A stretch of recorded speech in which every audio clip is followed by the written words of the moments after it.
महत्वपूर्ण कार्यक्रम। इस कार्यक्रम के जरिए नायब सिंह सैनी का स्वागत होता है और साथ साथ उन्हें इस जिम्मेदारी का एहसास भी कराया सीएम ने कि बहुत बड़ी जिम्मेदारी उनके कंधों पर है।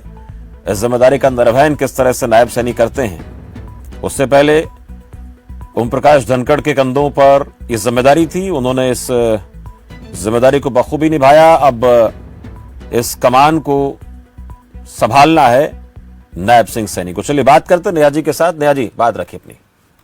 जी शमशेर जी, अब आपको आवाज मिल रही है मेरी? जी मैं सुन पा रहा हूँ जी।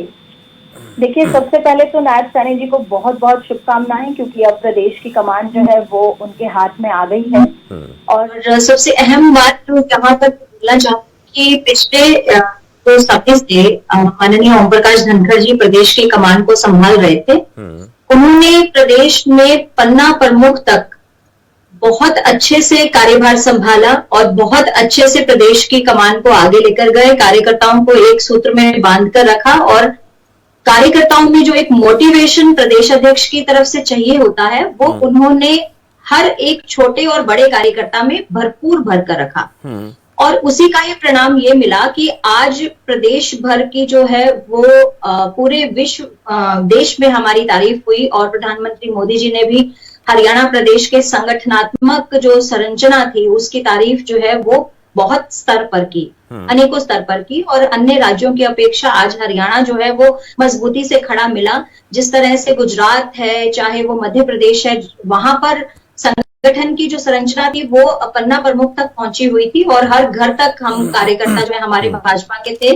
उसी तरह से उन प्रदेशों की तरह भी हरियाणा में एक मजबूती देने का काम माननीय ओम प्रकाश धनखड़ जी ने किया। और आज जो है वो ओम प्रकाश धनखड़ जी को ये भी एक नॉर्मल प्रक्रिया है। आप जानते हैं कि हर संगठन में फेरबदल होता रहता है समयानुसार, और अब जो एक कार्यकाल है उनका पूरा हुआ और नए प्रदेश अध्यक्ष का कार्यकाल अब शुरू हुआ है। नायब सैनी जी की भी मैं एक बात आपको बताना चाहूंगी कि जो उनके अंदर एक खासियत है उनके व्यवहार में, वो बहुत ही सौम्य और सरल व्यवहार के हैं और हर कार्यकर्ता उनके साथ भी एक कनेक्शन जो है वो महसूस करता है। संगठन को बनाए रखने के लिए प्रदेश अध्यक्ष का सौम्य और सरल व्यवहार होना बहुत जरूरी है। तभी कार्यकर्ता जो है वो अपने उच्च अधिकारी के साथ में एक मिलनसार अगर माहौल रहेगा तो संगठन को जो मजबूती मिलेगी प्रदेश में, क्योंकि कार्यकर्ता मन से काम करेंगे तो संगठन को प्रदेश में मजबूती मिलेगी। तो नायब सैनी जी के पास भी वो व्यवहार कुशलता है, जिस तरह से ओम प्रकाश धनखड़ जी ने प्रदेश में अपनी व्यवहार कुशलता से संगठन को मजबूती दी। और हम उम्मीद करते हैं कि नायब सैनी जी के इस कार्यकाल में भी हरियाणा प्रदेश का भाजपा संगठन जो है वो नए आयाम छुएगा और नए कीर्तिमान स्थापित करेगा। जी नेहा जी, एक सवाल मेरा आपसे ये भी था कि जैसे आपने कहा कि ओम प्रकाश धनखड़ के कार्यकाल के दौरान पार्टी पन्ना प्रमुख स्तर तक बहुत मजबूती के साथ जो है हरियाणा में अपनी जड़ें गहरी करती चली गई, लेकिन क्या ये माना जाना चाहिए कि कार्यकाल खत्म होने के बाद उनके कार्यकाल को आगे न बढ़ाया जाना, कोई इसके पीछे कोई वजह ऐसी हो सकती है? क्योंकि अगर इतनी मजबूती वो देकर गए तो फिर क्या उनके कार्यकाल को आगे नहीं बढ़ाया जा सकता था? नायब सिंह सैनी का आपने जिक्र किया तो ये भी महत्वपूर्ण है कि जिस व्यक्ति ने कार्यकर्ताओं के बीच में अच्छी पैठ बना ली थी, अब नए तरीके से आगामी विधानसभा लोकसभा चुनाव के लिए नायब सिंह सैनी के लिए उस काम को उतना बेहतर तरीके से और बहुत कम समय में पूरा करना कितना आसान रहेगा? शमशेर जी, बहुत ही खूबसूरत प्रश्न आपने पूछा है।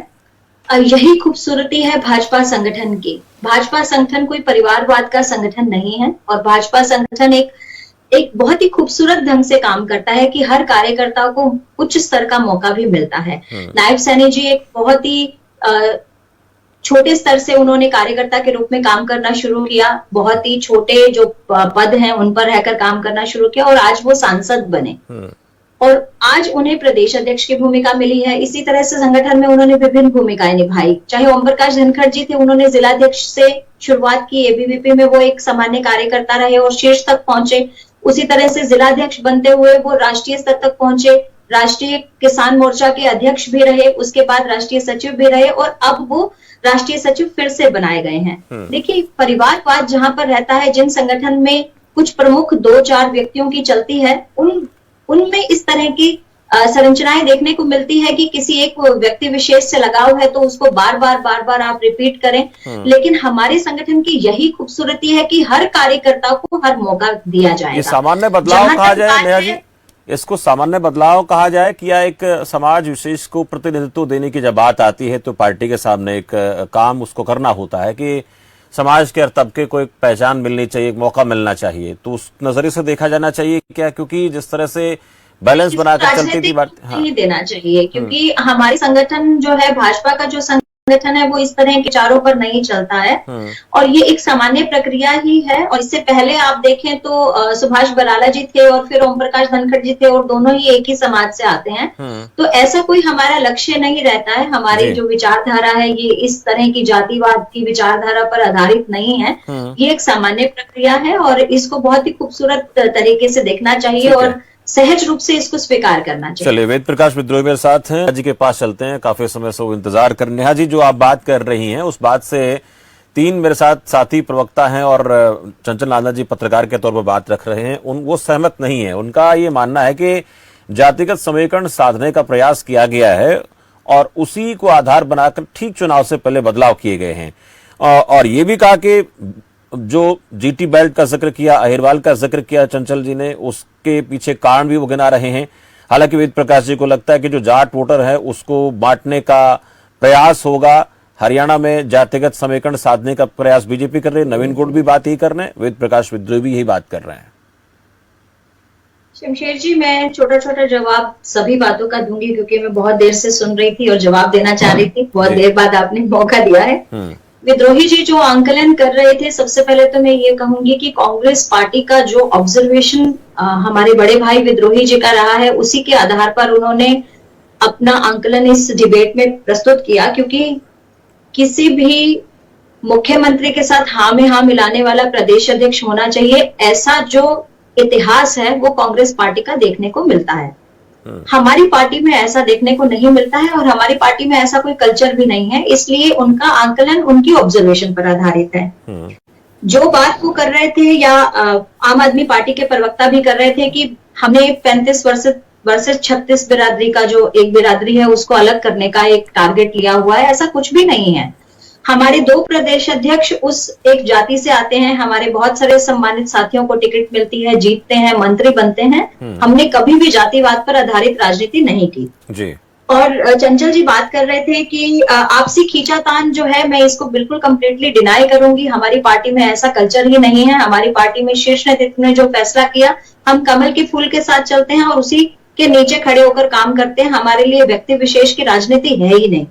कांग्रेस की बढ़त जीटी बेल्ट पे आप बात कर रहे थे, हमारे वरिष्ठ पत्रकार हैं, मुझसे ज्यादा उनका राजनीतिक क्षेत्र में एक्सपीरियंस रहा होगा।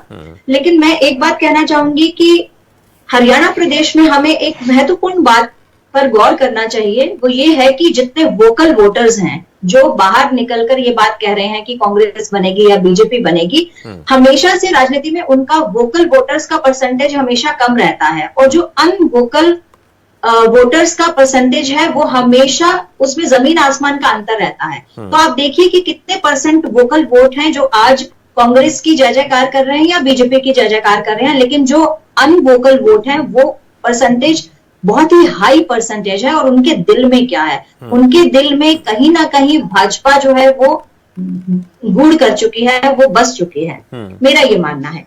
जहां तक बात है कि अभी आप लास्ट अपनी एक बार प्रश्न रिपीट कर दीजिए जो चंचल जी ने पूछा था। वो बेल्ट के आधार पर बात कर रहे थे, उसमें जातिगत समीकरण साधने की बात हो रही थी। जातिगत समीकरण की बात में ये ओबीसी का जिक्र भी है, ओबीसी का जिक्र भी आया कि कांग्रेस लगातार जातिगत जनगणना की बात कर रही है, उसको भी कहीं ना कहीं बीजेपी तो ध्यान में। देखिए, वोट बहुत जरूरी है किसी भी पार्टी के लिए। आप विकास के कामकाज किस नजर से करते हैं, किसको कितना काम समझ में आता है, लेकिन इसकी राजनीति में जातिगत समीकरण जो है, ये वोट है, ये बड़ा महत्वपूर्ण होता है। हर पार्टी की इस पर नजर रहती है, वो टीवी में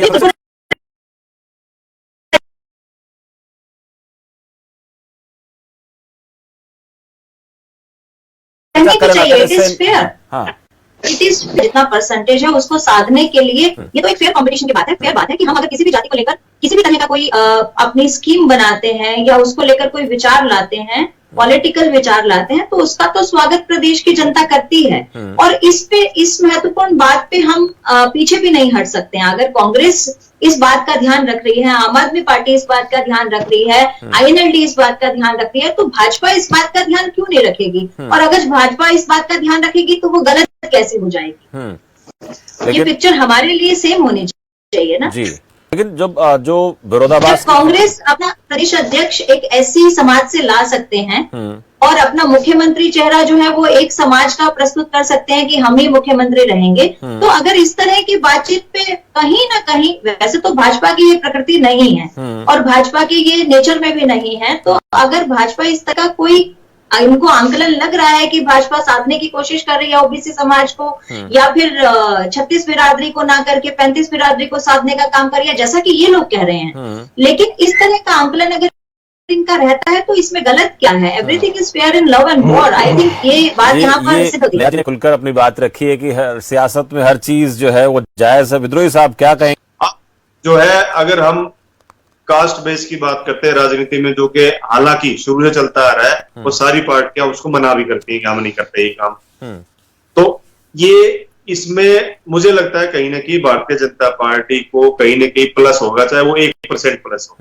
क्योंकि जो इससे पहले भी आपको बताया कि जीटी बेल्ट और उस बेल्ट का और अदर ओबीसी बीसी जो वोट बैंक है, उस पे कहीं ना कहीं ये जो हम ये मान के चले कि ओम प्रकाश धनखड़ को जिसका नुकसान होता है, किसके लिए फायदा किसके लिए नुकसान, बड़ी बात है। शुक्रिया नेहा जी, नवीन जी, विद्रोही जी।